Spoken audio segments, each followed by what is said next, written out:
पहलवानी से संन्यास की घोषणा करने के बाद राजनीति में कदम रखने वाली विनेश फोगाट के लिए मुश्किलें बढ़ सकती हैं। राष्ट्रीय डोपिंग रोधी एजेंसी ने बुधवार को पहलवान उनको रहने के स्थल की जानकारी न देने के कारण नोटिस भेजा और 14 दिन के अंदर जवाब मांगा है। नाडा के पंजीकृत परीक्षण पुल आरटीपी में पंजीकृत सभी खिलाड़ियों को डोप जांच के लिए अपनी उपलब्धता के बारे में जानकारी देना जरूरी है। इन खिलाड़ियों में विनेश भी शामिल है। अगर खिलाड़ी ने जिस स्थान की जानकारी दी है और वह उस स्थान पर उपलब्ध नहीं होता, उसे ठिकाने की जानकारी देने की विफलता माना जाता है। नाडा ने अपने नोटिस में पहलवान से राजनेता बनी विनेश को बताया कि उन्होंने अपने रहने के स्थल की जानकारी नहीं बताने की गलती की है। वह 9 सितंबर को सोनीपत के खरखोदा गांव में अपने घर पर डोप जांच के लिए उपलब्ध नहीं थी। विनेश ने पेरिस ओलंपिक में फाइनल में जगह बनाने के बावजूद अधिक वजन होने के कारण पदक हासिल नहीं करने की निराशा के बाद खेल संन्यास की घोषणा की थी।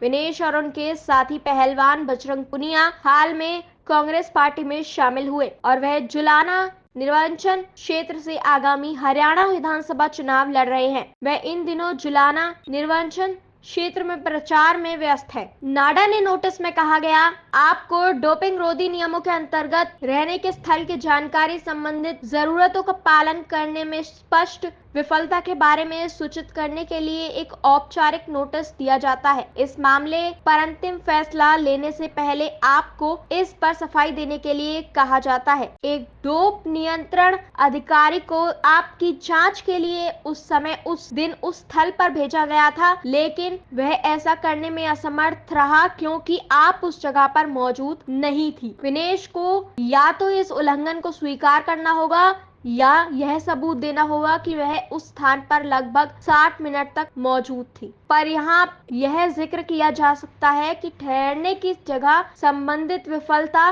डोपिंग रोधी नियम का उल्लंघन नहीं है। कोई खिलाड़ी अगर 12 महीने में 3 बार स्थल की जानकारी संबंधित नियमों का उल्लंघन करता है तो ही नाडा एथलीट को आरोपित कर सकता है। अब देखना यह है कि आगे क्या होता है। क्या विनेश इसे स्वीकार करेंगी?